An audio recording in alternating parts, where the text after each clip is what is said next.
আসসালামু আলাইকুম। আবৃত্তি করছি স্বরচিত কবিতা আমজনতা গাধা। কেউ খেয়েছে 16 আনা, কেউ খেয়েছে আধা, কেউ খেতে চায় বাকিটুকু। আমজনতা গাধা।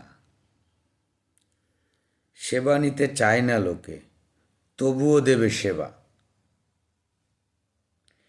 কেউ খেয়েছে 16 আনা, কেউ খেতে চায় আধা।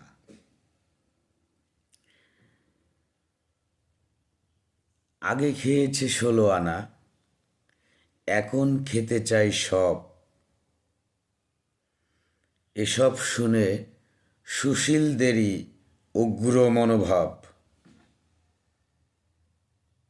ঘৃণিত সকল শকুন চক্ষু নিন্দুকেরই দল, আমারে হেরিতে যাদের কণ্ঠে নিন্দা অবিচল।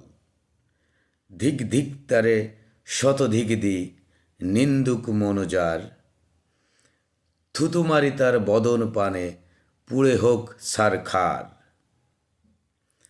হিংসা নিন্দা লালন করে যে মানুষকে করে ছোট, শিক্ষা নাই তার পরিবারে, ঘৃণিত পশুর মতো।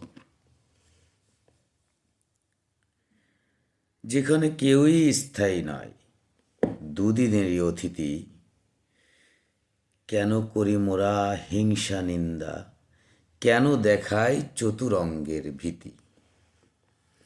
মাংসাশী কিছু প্রাণী আছে যাদেরকে জানোয়ার বলা হয়, চরিত্রে যাহা প্রস্ফুটিত হয়, গায়েতে লেখা না রয়। আমরা মানুষ পশুর মতো, চরিত্র হবে কেন? কেন হই মোরা জানোয়ার সম, কেন হই হীনমন্য? কুকুরের কাজ চিৎকার করা, চেনে কি ভদ্র কে চোর?